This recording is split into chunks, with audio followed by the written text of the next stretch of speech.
78문부터 79문까지는 97일차를 참고하시기 바랍니다.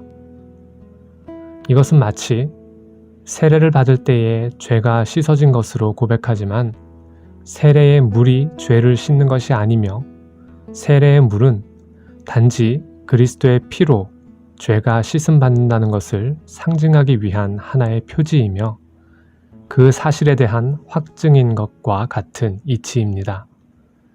즉 성찬이 그리스도의 살과 피라고 일컬어질 때 분명하게 해야 할 것은 성찬의 떡과 포도주가 그리스도의 몸과 피를 상징할 따름이며 그 떡과 포도주가 실제 몸과 피로 변화하는 것이 아닙니다.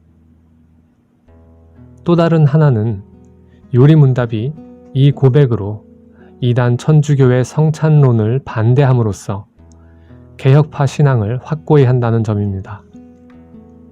천주교는 화채설이라고 이름하는 설명으로 성찬을 이해합니다.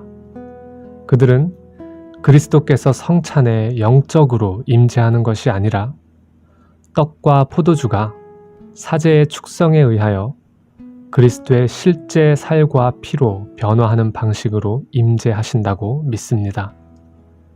하지만 눈으로 보는 모양과 입으로 먹는 맛은 여전히 떡과 포도주의 모양과 맛이기 때문에 어떻게 그렇게 믿을 수 있는 것인가 하는 질문이 당연히 나오게 됩니다. 이에 대하여 천주교는 모양과 맛마저도 실제 살과 피로 변화하면 교인들이 너무나도 충격을 받을 것이기 때문에 하나님께서는 그 모양과 맛을 그대로 두시면서 그것의 실체를 살과 피로 바꾸시는 신비한 일을 행하신다고 주장합니다.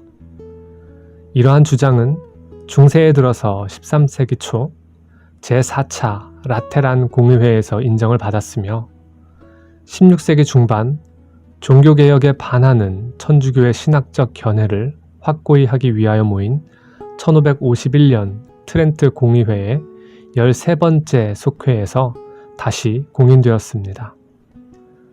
트렌트 공의회는 이렇게 선언했습니다.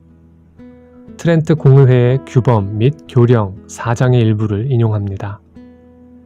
우리의 구주 그리스도께서는 빵의 모양으로 실제 자기 자신의 몸을 주셨으며 이것이 하나님의 교회가 확고히 믿어온 신앙이기 때문에 이 거룩한 공의회는 이제 새롭게 선포하노니 떡과 포도주가 축성을 받음으로써 빵은 그리스도의 몸으로 포도주는 그리스도의 피로 실체적 변화를 하게 된다.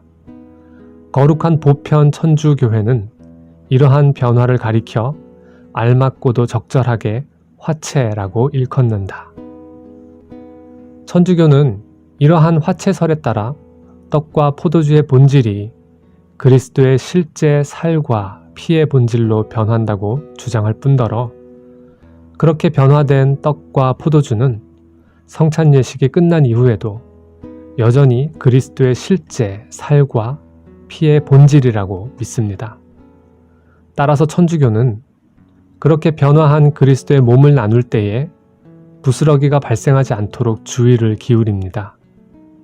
그래서 그들은 떡을 밀떡이라 부르는 얇은 과자 형태로 만들어 교인들의 입에 한 번에 넣어주는 방식으로 성찬을 행합니다.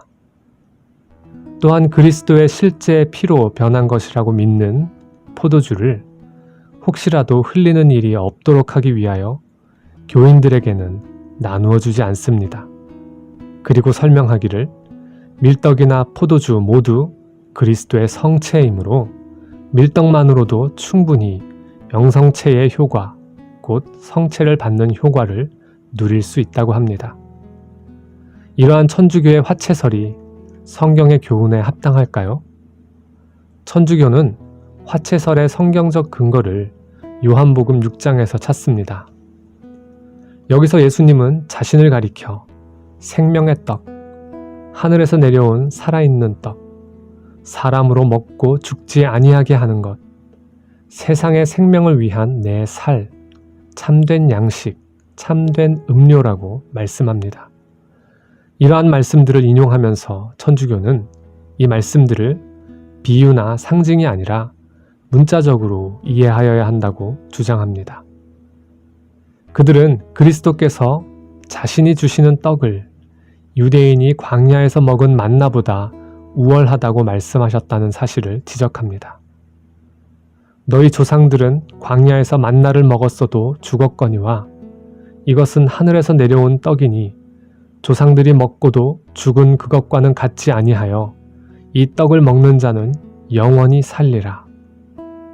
천주교는 만일 성찬의 떡과 포도주가 그리스도의 살과 피를 단지 비유적으로 상징할 따름이라면 사람의 손으로 만들어진 떡과 포도주는 결코 하늘에서 내려온 만나보다 더 우월한 것일 수 없기 때문에 이러한 말씀들은 문자적인 의미에서 그리스도의 살과 피를 가리킨다고 보아야 한다고 말합니다.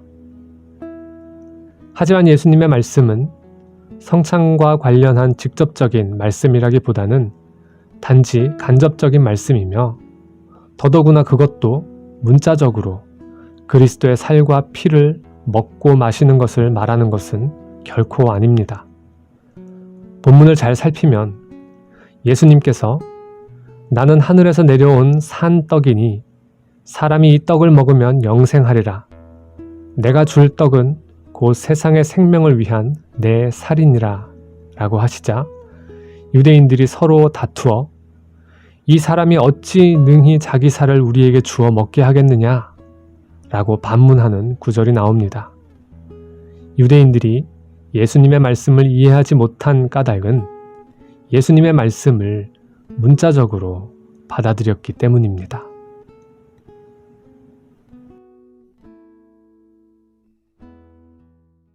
나는 오직 주의 인자하심을 의뢰하여